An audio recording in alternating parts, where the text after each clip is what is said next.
H1Z1, this is our version of a zombie survival MMO set in a post-apocalyptic world. It's 64 square kilometers, and we're actually expanding out from there. The tech that we have that we're working on will be a seamless zone, one world, that will just go out and spread out to something as large as like a country, like the United States even. Like they're super ambitious, but we're trying to sell the point that it's going to be very large scale. All of these trees, you can chop them down, and it's actually really cool to see like this tree fall, and you know a player's there. Oh, okay. What happened to me, like recently on a playtest back at work, is I was running like this, and then like this tree fell over. I was like, whoa, okay, you know, there's a dude there. You know, it gets really real really quickly. How large are the servers? We haven't figured the number out just yet because, like, PlanetSide 2 can hold thousands of players, right? So that's our limit. You know, we can go that high, but I don't think we want to go that high. We want it to feel like it's, you know, a world that's, you know, kind of barren, but you don't see somebody every few minutes. Like, if it was thousands of people on this map, you might see like 50 people all the time, and you don't want it to be that way. So once we go early access, then we'll get players in the game. We'll be able to tune it really quickly. So you start in the world with nothing really. It's like Man vs. Wild, Bear Grylls style, right? You have a wood axe and a flashlight. And so this is basically traditional MMO. You have level 1 to like 50. This would be level 1. You have nothing. As you find things in the world, as you learn crafting recipes, that's how you level up in this game. So crafting is an immediate focus as soon as you start. For sure. We gave people a wood axe because leading into crafting really nicely is chopping down a tree. Players are familiar with that. They understand it. Once you chop down a tree, you can get a wood log, and the crafting from there just exponentially gets better. So I got 4 wood logs. Here's my crafting window. Very basic, bandage, campfire, you know, a wood axe, which I already have. The discovery windows is where it really comes to life. This is how you find new recipes. So if I put this animal fat in here and hit discover, I learn fuel. So I can go back to crafting, there it is, fuel. You know, if I craft fuel, then I could probably discover something else. And then when I craft that, something else, right? So this wood log's like that. Put the wood log in, you get wood planks. You know, craft the plank, put the plank in the discovery window, I get wood sticks, right? And now I craft a stick, and look at, I can go even further, you know, a stick and a plank, and I have an animal trap, you know, and it just keeps on going, right? So, and now look at all the recipes I've learned in a short time. Yeah, you get it all, and there's a filter because we have over 100 recipes right now. What's really cool about the recipe system is players will figure things out as the game progresses, and we might just update the game and say, there's 10 new recipes, right? And players are like, oh, whoa, you know, and they're going to go and try to find them. They're going to interact with each other online and talk to each other, and you know. This is during early access. This is during early access, yeah. So it's going to be really cool. So definitely, crafting is a big staple in this game, and it's a great way to survive because you can craft a bow and arrow. You can craft animal traps to get food. You know, you can. There's a deer right here. Let's see. Oh, now he's running away from me. No, come back! So yeah, I need a bow and arrow to hunt the deer, right? So it's funny when you log into the game and you're like, oh, I need food. You start chasing the deer, and that slow realization of like, I'm not gonna catch the deer. How do I survive? So world containers, something that's also big in the game. This is a world container right here. Has conveniently a bunch of awesome stuff in it, right? Here's a backpack and some other things that I'm gonna use for base building later on. This is persistent for when you reset the server, it'll still be there. Totally persistent. Anyone can take it unless they lock it. If you die, you know, it unlocks on death. It's permadeath. So if you die, you lose everything. You lose all your locks. You lose, you know. You can go back and reclaim it if nobody knows it's there. So like I can go take a rare pistol that I found, you know, make a world container, hide it over here. Hopefully no one finds it. Right? Players are going to be able to actually go to a place like this and secure it. Like we were starting to do it to simulate it. Like these are stick traps, you know. So I could actually like place stick traps around this whole area and just be protected. At least from zombies, right? Players will run through it and I won't be that protected, but at least the zombies will kind of like shamble through them and get killed and fall over. And you can kind of do that anywhere in the world. You can go to a house, put blockades on the house, on the windows, on the doors, and kind of protect yourself. Or you can even build a base, which I'll show you later. here's a vehicle. Very conveniently, it has full fuel and is not broken. In our game, we're trying to implement all of these features in right now. Right now we have fuel in the game, so I have 100% fuel. And it will be in a state where it's like, it has low fuel, so I need to go find fuel before I can drive it. Or, oh, it has fuel, but it's broken down because it has a flat tire, or it needs a car battery. You know, how many things you might need, like battery, tires? Battery, tires, you know, just any kind of mechanical fixes we want to add, we can kind of add them as we go along. The system allows for a lot of vehicle customization, right? Or decustomization, I guess, if you're trying to break the vehicle. So I'm gonna turn the lights on. This is the Forge Light engine, so any kind of vehicle physics that we have in the game that we used in like PlanetSide 2 can carry over into this. So eventually we can create things that are like maybe flying vehicles, other large vehicles, small vehicles, anything like that, and the full physics engine takes care of it all. I'm noticing that's evening. What's the 24-hour clock like? So the 24-hour day-night cycle is 4 hours right now. Okay. We can tune it to actually be 24 hours if we really want to. And it's actually really nice. So, like, here's day, right? Really nice sunny day out. It might be sunny today, it might be sunny tomorrow, but eventually something like this is going to happen, where it's really foggy and stormy and nice. I like it like this, right? Yeah, that's nice. And then all of a sudden you'll be able to see dynamic weather and clouds come in, and you can have rain systems. So you can have it all of a sudden start to rain. And it changes, like the textures on the ground start getting wet, your character starts getting wet. I can go full on. Affect like his health, or? I can go full on rainstorm. Yeah, we're adding temperature in. Okay. So this is gonna. You can kind of see it now. So water's starting to pool up on the cement. This guy's like, I'm not getting out of this. It's cold outside. But yeah, so You guys are more than welcome to. basically we're not adding rain because it's like, it's cool, rain is awesome, let's put it in. We're adding rain because we want the players to be like, uh-oh, it's gonna rain soon. How do I make it so I don't screw myself over? Oh, hello, zombies. Well, are these zombies infection based? If they bite the player, is that gonna be something you have to deal with? We're actually talking about that with the team. The team is really tightly knit. We make all of our decisions based on the team's feel of how we want to take the game in which direction. Right now, you don't get infected if you get bit, but we haven't made a final decision on that. But they're definitely undead. They're definitely undead. Not really zombies. No, they're definitely undead zombies. That never gets old. Okay, so I don't want to kill all the zombies because I want to simulate something here. I So imagine that damages your car, right? yes, it's not in right now, Okay. but it will be like that where you can't just run into a bunch of things. You run into a wall, the vehicle will get broken. So this is like a pretty nice warehouse area with probably some good loot, right? So it's like we're trying to. It actually rains through the skylight that's broken. So I gotta get. Oh, there's a hatchet. Nice. So I gotta get in and get out quickly. Otherwise I'm gonna die. There's a lot of zombies after me. It's not like a thing where, oh, there's a zombie, that's cute, I'm just gonna keep raiding this place.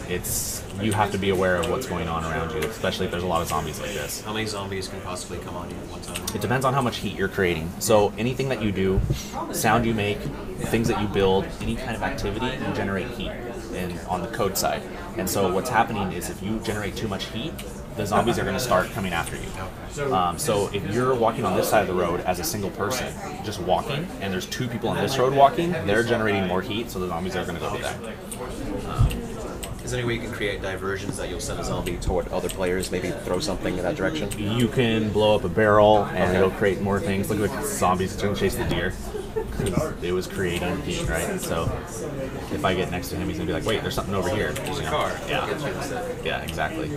So that was like a high pressure scenario, right? Oh, look, they're coming after me. This is more of like a low pressure scenario where it's a camp.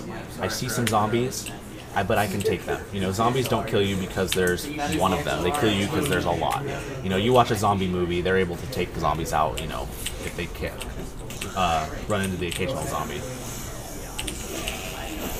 Wait, there's actually more than one. What are you doing? Don't run away. Uh-oh. Wow. Decapitation?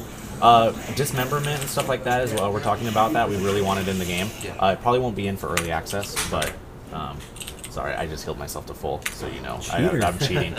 So It's survival. the thing is that I'm so used to just running around the world and doing that just instinctively as a developer on the game that I totally shouldn't have even done that. So I'll take some more health, or take some more damage. Okay, so what did I lose? I lost more health than that, but I lost some health, right? It wasn't terrible. There was actually more zombies there than I thought there were, so I actually was, let's say, was at like probably 35% health, which is bad. That's really bad. I need to actually heal myself after that. But what should have happened is I'm playing this game, you know, at home. I'm going to be a lot more careful than if I'm just giving a demo. If I lost 20% health, that's not terrible. I can craft a bandage, right? And I can heal myself up to probably full. It's like about 15%. It does heal over time. So let me craft this bandage and then actually use it. There's no animation right now for like going down and bandaging yourself, but it will be that way. So let's see. Let me use it. Are there status ailments like broken arm, broken leg? Right now it's not in the game, but we're talking about that with the team. We have to figure out what that means. Like when you break your leg, we can't just put broken leg in because there's no way to fix it right now. So we got to figure out how the system works, how we want it to work in our game, basically the full loop of it. But that's something definitely that we want. Actually, If you reach a certain level of health, is there a bleed out, like it's slowly decreasing, or does it just stay like say 13%? right now it stays, and actually if you have food and water, it'll heal you slowly. But yeah, so let me. Since I bandage, I'm cheating all over the place. Don't worry about it. It's all good. Okay, so one of the things in the discovery system is I can craft a torch. So I have like animal fat, cloth, and sticks, and now I discovered that I can craft a torch. Go down to my torch, craft it, since I have the materials already. I don't want the hatchet. Oh yeah, I forgot I found a hatchet in that warehouse. That was pretty cool. Okay, where is it? There it is. So it's a little smaller, but it swings faster, and you'll kill zombies faster with the hatchet. There's weapon degradation. Right now, the durability system isn't in fully, but we are going to have a durability system for early access, and it will, yeah. Okay. The torches, the weapons, you'll have to, they will have durability on them. But yeah, that's going to be bite-sized. Great. So there's my torch. All right, looks pretty cool. Actually, let me do it in the night. Here, let me do it like, there you go. Yeah, nice, right? You can go to a campfire and light it. Lighting it with a torch is the awesome way to do it. And now I can use it as a campfire. If I killed a deer, I can get venison, put it in here, and make a deer steak, right? Or wolf meat, I can put in the campfire, and then I can use it to heal myself up. Basically, you can live off the land pretty easily. If I go into the forest and I just don't even want to deal with people or the towns or anything like that, I can craft enough stuff to make a torch and a campfire and live off deer and wolf and find a lake and get water. And I don't even have to really worry about anybody. I can just do my own thing in the forest, right? But Bear Grylls it up. Bear Grylls it up, right? And when I get to a safe amount, like a certain amount of basically security that I feel like I can go. Oh, nice. That I can You get him. I think you get him. yeah, like, oh no, damn it. Okay. Then I'll be like, okay, maybe I want to hide some stuff so I don't want to lose it all, and then I'm going to go in and see if I can find some players. It's all on how you want to play it, right? It's all up to you, really. So how about like the actual weapons, the guns, like how do those come into play? The guns are scattered throughout the world in rare spawns. The way the spawns work is the rare loot spawns are actually further away from the spawning, and they'll spawn randomly. And if you see a gun and you pick it up and you just camp that spawn, it's not going to spawn there ever again. It's going to find another spot that players aren't at. So Are there specialized like maybe military zones, police stations, stuff like that? yeah, we're going to be building things like that. Right now there's an industrial area, residential, industrial. Wait, I said that. Industrial, residential, towns, highways, things like that. Let's see. Let me put it to daytime actually again, so you can actually see the base building that I'm about to do. Right. Thing has turbo on it. Yeah. Man, my footprint. Gotta put a lot of animal fat in there. Yeah. Standard Jeep NOS, right? Exactly. So this is like a flat piece of land that I can put my base on. It doesn't necessarily have to be flat. Blackberry. All right, cool. Yum, yum, yum. Yeah, you can get blackberries, and they hydrate you and heal, or give you some food. But for the sake of the demo, it's nice to just put it on this flat piece of land. Let me show you. Actually, I did this before. When I moved the platform around, it actually ran into the Jeep, and then the Jeep killed me during one of the demos, so I have to move it. So I can place this here. Oh, there we go. Yeah, it's a big, large, kind of wooden foundation. You know, I put it over here. It tells me I can't do it, right? Because the way the game works is as long as it's in the air, it's not going to let you place it. Yeah. And we're going to probably make it so it can't be blocking roads like this, because this is way too blocky. But that doesn't mean that you can't craft things to block the road with like road barriers, you know. But as far as like a foundation, we want to make it so it's, you know, in designated kind of in the ground areas. We don't want stuff to be floating in the air. So here's my foundation. I can just place it, right? Once I have it placed, then I can build more stuff on it, you know, that I have. So I have this thing that... And how does these structures carry over? Like, say you do on a different server, would that be there, or is it per server? It's per server. Okay. You can't server hop. You can't do the whole thing where you pick a server that has nobody on it, get a bunch of stuff, and then server hop to the populated server. That's good. Right? So, like, it's definitely some commitment to the server. Can you have multiple character slots so you can? You can have, yeah, you'll have multiple character slots that can be on different servers, but you can't, like, yeah, your ownership to the server is based on the character that's on there. Okay. So this is also a dew collector, so I can, since it's raining, I can come up and get water, right? So it'll actually hydrate me. Just some small examples of base building. I can have a door that, you know, blocks the door, lock it. I can put stuff in here. I can barricade it up even more, you know, on the back of the door. But it's part of the world that we're creating. We're a zombie survival MMO. We're doing the simulation, and we're doing the player-to-player interaction, and the zombies, and the base building. So it's kind of like a really nice complete package. Vehicles are nice also. Yeah, it's there. Yeah, like comparatively to other survival games, Rust, DayZ, this has a lot of things already in place that are like in their roadmaps. This has base building, this has vehicles already, this has crafting, which is something that just got added to DayZ. I'm actually pretty impressed that all this is already there before early access. Thank you. Yeah, we're really proud of it right now, but there's just a few things that we really want to add. So before we go early access, so there's two things that I like to say that we learned from our players the most. One of them is we learned what they want in the game, which is awesome. They tell us what we want, or they tell us what they want in the game all the time. The second thing we've learned is what they expect, and that's completely different. Players expect certain things to be in their game when they want to play like a survival game, and they won't ask for it because they expect it to be in there already. You know, and if we launch the game with things that aren't in there that they expect, you know, it's not going to be a good alpha for us. Like prone, I can't go prone. I'm sure players are going to want prone in the game. That's one of the things that's holding us back from going early access, because we want a really polished alpha build. You know, when you go alpha, it's really kind of like, it has to be beta quality. You know, and if you go beta, you have to already be like launch quality, because that's how the games are these days, and players expect that level of quality. And just, you know, we really want to be proud of the build. I think it's going to be really awesome when we do go early access and the build is so polished for an alpha and all these features are fully fleshed out that the players won't have to jump over these hurdles. The game won't be like disconnecting on them, or it won't be like, they'll be able to save their server persistence, right? So they can help us develop the game easily without having to jump these hurdles and have a polished alpha build. Conveniently, I have this nice M4 assault rifle placed here. My favorite part of the demo is somebody who fat-fingered ammos.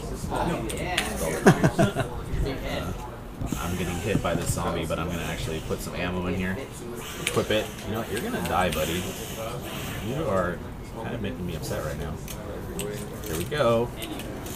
Other weapon customizations, stocks. Right now they're not in yet, but we definitely want to have weapon customization for sure. That's part of the military sim that we're trying to do as well. So here's the thing about guns, right? Guns are awesome to have, but they make a lot of noise. Like this gun, it's like you can hear it way off in the distance. And so if I'm over here in the forest, deep in the forest, I'm going to hear that and be like, whoa, what the heck is going on? So you're giving your position away, you know, you're kind of making yourself a high-level threat as I mow down these zombies. You can headshot him too. Oops, as I missed. I gotta start playing PlanSide 2 more. Hold on. Let's see if I can headshot him. There we go. Clean and classy. Get this guy. What drew you guys to do something like this, a survival genre? We're all huge fans of zombies, really. I mean, everyone on the team basically loves all these movies. We have a guy on our team who plays movies in his office all day long. Just he's an character artist. So he's just doing character art, and he turns around and he's like, "Oh, this scene's awesome," you know. Oops. I'm running over zombies, you know. It's fine. But definitely to on that point, we definitely want to show off. Or we've always wanted to make a game like this, really, and we have the engine now to do that. You know, this Forge Light engine is awesome. It can make a game like PlanSide 2. It can make a game like Landmark. You know, it's completely different. And now we're making a game like this. This is going to be free to play or subscription based? It's free to play, and it's going to be Steam Early Access for $20. But after we launch the game, it'll be free to play. And how are you going to handle the microtransactions? Be clothing, accessories? So anything that directly affects the way you survive, Yeah. any kind of survivability, wow, I'm terrible, is totally not going to be purchasable. Okay. You can't. Like, I see a lot of people just don't really understand that when they hear free to play, they immediately think pay to win, Yeah, which you is don't want that. totally wrong with at least with our games. We don't want that at all. Anything that helps you get bigger slots in your backpack, or helps you stay warm, or helps you live longer, totally not going to be purchasable. All that stuff is going to be the core loop of the game, craftable. You have to find it. Things like wearables, totally free game. If somebody wants to make an awesome hat in our player studio and players like it and they put it up in the world, Oh, Steam Workshop?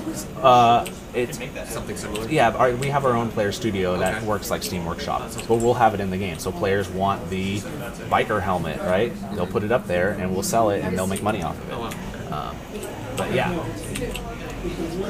we've actually done a thread on Reddit asking players what they want us to monetize, and they've had a lot of really good ideas. Another thing that we were talking about is the way the durability system works is if a player buys a customizable, like, I don't know, hat, right? And then you kill them, you still get the hat, but it's just at a weaker durability. But the person who bought the hat with real money gets the full durability hat. Yeah. Can't say I got this special thing. Yeah, exactly. And it feels we were just thinking about it like that. Oh, nice. Like if you kill somebody and they have a bunch of cool gear, but it was all purchased and you don't get to loot it, that feels bad. So we're like, okay, well, let's make it so they can actually loot it. It's just at a lower durability. Yeah. So This is going to go on early access when? right now, we're just when it's ready. Honestly, like we have a list at work on a whiteboard of all of the things we want in the game, and when all of those are crossed off, we'll launch early access. It's going to be a true when it's ready launch. So, but yeah, it should be pretty good when it does come out. Thank you. Yeah, no problem. Thanks for checking it out, man. guys. Yeah, thank you. What if someone does it? Thanks. What if someone... First person. Cameraman. There you go. Yeah.